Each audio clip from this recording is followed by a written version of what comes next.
Hello book lovers. I got my Doctor Strange hat back on because that video that I'm planning is still coming. But not today. Because today is One Page Wednesday. We're gonna have the winner and we're gonna have some new pages from some amazing authors. So let's hit the intro and get right to it. I don't do it by the book, no, I do my own thing. That's why every single hook got them singing like me. And I ain't in any rush, cause I'm finally getting paid. Don't believe in any luck, I believe I'm self-made, yeah.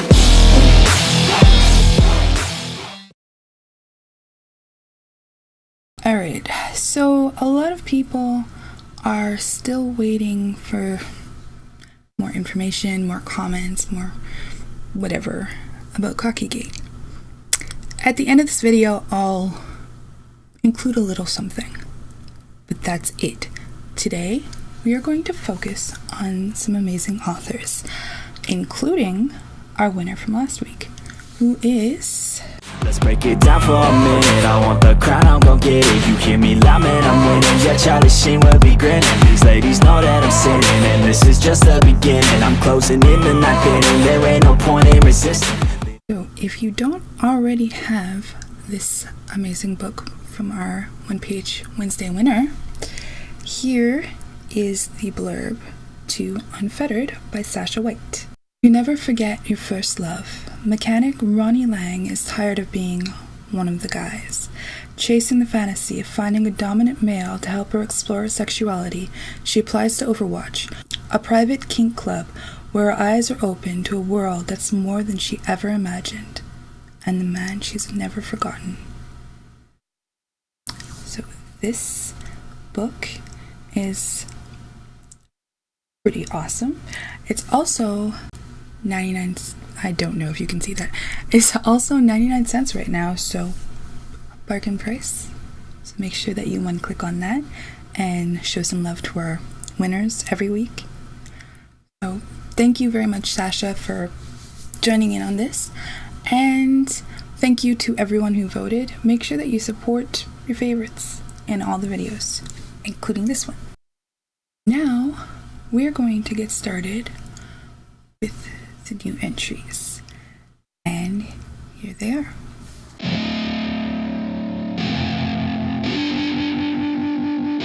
I wanna say something, yeah. Let's go. Yeah, I don't know where she came from, but goddamn, I wanna say some. She a dime, wanna make her mine. Heard through the grapevine, she a great time. Yeah, it should be a goddamn crime to look that damn fine. Gotta lock her up and throw away the key, or you could lock her up and give the key to me. Take it down low, drop it down to the ground floor. I just wanna go and explore. Ooh, baby, I just want more, I want more. Got a body like a rock star. Yeah, that shit is looking rock hard, yeah, rock hard. I would put her on the roster, cause she keeps on getting hotter and hotter. Ooh, baby, let's go. She doesn't take it. Our first entry is Joran, Star-Crossed Alien Mail Order Brides, the Intergalactic Dating Agency by Susan Hayes. Hi, I'm Maggie O'Hara. She reached across the counter and offered him her hand. This wasn't the way she'd hoped to meet her match for the first time, but she'd have to make the most of it. He only hesitated a second before taking her hand, coffee stains and all. The moment they touched, a blue spark crackled and arced from her hand to his. Sorry, must be static electricity? Joran knew exactly what that spark was, and it had nothing to do with static. She was the one. The green-eyed beauty with hair the color of flame was his mate. He owed his mother and the gods an apology. If you want coffee, I'm gonna need my hand back. Sorry. He forced himself to let go, when what he really wanted to do was pull her closer. If there hadn't been a counter between them, he probably would have. He needed to have her near him. Soon, that need would become an unsatiable desire. The scorching had begun. He hadn't considered that possibility when he decided to come down to Maggie's workplace. He'd been staring at her image every day since the match had been confirmed, and he didn't want to wait any longer to see her.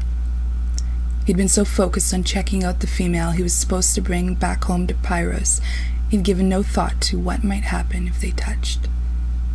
Until it happened, he hadn't been sure this human female could even trigger a full mating bond. Apparently, she could. Susan Hayes is actually a really, really awesome friend, as well as an amazing author. And I don't read much sci-fi, but her books just draw me in. So this is going to be another week where you're going to have a hard time choosing. On to the next one. We have Teal Reeve and Michele Ryan with Cockin. The anger and arousal rolling off her smacked him in the face, and he lost his damn mind. The beast he had a tight leash on the majority of the time rose to the surface. A snarl curled his upper lip as his canines elongated. Do you think I don't already understand what he is looking for? That I'm some dumb hick sheriff at his first rodeo? He grabbed her wrist. I should arrest you for hitting a sworn officer. He flipped their position so she faced the wall, her arms above her head. Don't move them. What are you doing? She glanced over her shoulder, arousal and a bit of fear reflected back at him. Simon got too close today. The man was pissing in Calkin's territory, and he'd be damned if he'd let the man dominate his mate's thoughts. You're under arrest. She spun to face him. You can. I am, and I can. He repositioned her. This won't do. He closed down the link between them. He didn't need to hear his little mate right now. Her body vibrated with anger. Her nipples were hard, and fuck all. If her pussy got any sweeter, he'd come in his pants. This won't do.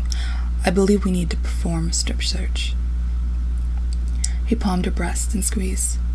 You could be packing. He rubbed his groin against her ass, and she mewed. Like you are? He pinned her to the wall and ground against her. It's a deadly weapon, sweet cheeks. A rough chuckle passed his lips. It's already cocked and loaded. You're a pig, she snapped. The half-hearted attempt to sound disgusted made him grin. Oink, oink. He stripped her shirt off. He ran his fingertips over the mark he'd left the night before. So fucking sexy. Makes me want to mark you all over again. This book, Teal Reef wrote to me about, and it's going to be coming out in June, I believe.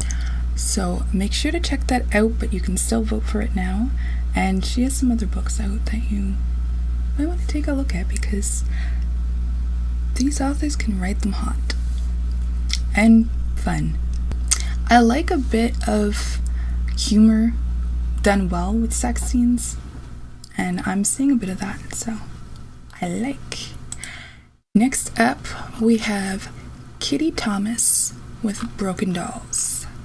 If you haven't heard of Cutie Thomas and you like dark books, check it out. What are you doing here, Mina?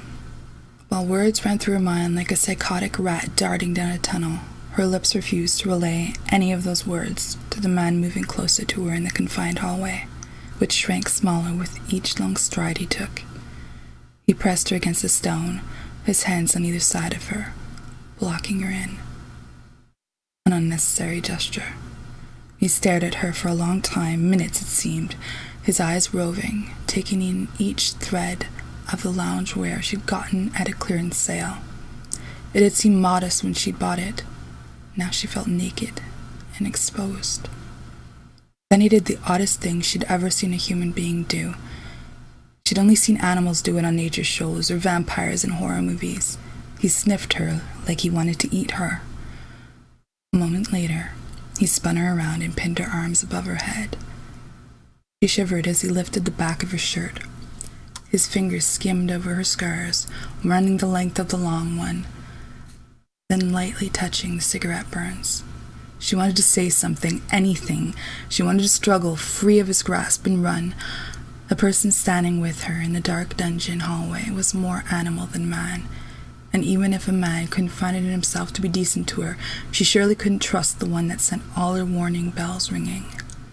He'd spoken maybe 2 sentences since he'd brought her food. and he didn't seem prepared to engage her in intelligent conversation now. She squeezed her eyes shut as he pulled her shirt down and pressed his chest against her back, his cheek resting on her cheek. Her breathing came ragged as he held her this way, no words passing between them. After an excruciating length of time, he released her. Her arms were sore from being held up so long. His mouth brushed her ear. Fun. Something about Cutie Thomas's writing always just gives me chills, and the one that I still go back to when I'm really feeling like being creeped out and mindfucked is Comfort Food. But even after reading that one, she always impresses with me how intense her scenes can be. So if you haven't read her, check her out and make sure to vote if this is your favorite. But first, the last one by BLMorticia. As he let it all out, I grasped his hand and continued to drive. I had to hold it together for both of us, or we'd have much bigger problems. God damn it, Jonas, why does God hate me? Why, fuck? Miles used his free hand to punch the dashboard. He's taken away everything that's mattered to me. My first man, Pierre, my father, and now my mother and my sisters on drugs in Santiago. Got Santiago. Macy and me. I've already told you. I squeezed his hand again. Santiago is your man, Jonas. Even if I went along with this stupid shit the two of you concocted, he will be yours first. It's only right. I let him go. I let him slide right through my fingers because I couldn't give him what he needed. I should have accepted the long-distance relationship. At least I'd have something. Thank goodness for Macy, but other than her, my company, and my material things, I have nothing. No one. Miles held up his hand. Don't. Spare me the bullshit, okay? Let's make a pact that we won't talk about this cockamamie idea anymore till you're ready to leave, alright? For the remainder of the time that you're here, you're gonna pretend it's only me and you. Act like a lover. Hold me, kiss me, and let me fuck your brains out for the next 24 to 36 hours, only taking breaks to sleep and eat. I want you to make me forget everything just for a little while. Can you do that for me, Jonas? Please. If you do, I'll be forever in your debt. Listening to Miles' pleas, I only smirked and eyed him from the side. You would be, huh? Yes. And if you or any of your friends need financial planning or... Oh, Miles, this isn't about business. I don't want money or anything to do with financial shit. When the time comes to pay up, I'm gonna remind you what you promised me. Alright? Fine. I can't imagine what the hell you'd want, but okay. I'll play along. Whew. So, my vote is for all of them. The last one, actually, I was lucky enough to be able to read ahead of time, and that is an amazing book. It's very rare that male menage levels are done as emotionally and as complex as this one was. So if you like menage, or you know what, if you like a good love story, check it out. The links to all the books will be in the description. I'm also going to have just the Google link in the description to vote, because last time, because there was votes going on in two places, it was a little more difficult to decide the winner. Siobhan Muir was actually a very, very close second, so honorable mention to second place. And I'm going to make sure that this time it's a little easier. So for the little bit of cocky, here you go.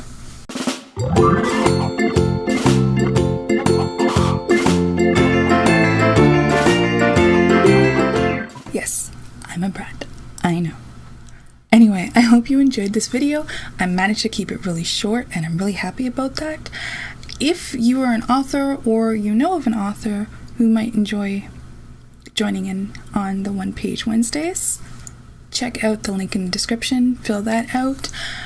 Sometimes people ask me if I take donations for my channel. I do not, but I do have the Ko-Fi link in the description if you ever want to just drop me enough to go grab some coffee. I'll probably spend it on Sour Patch Kids, but that's okay. It's Sour Patch Kids and candy is awesome. That is all. Alright, so I hope you're having a great week, and something else I'm supposed to. Oh yeah. Like, subscribe, ring that little bell, and I will see you in the next video.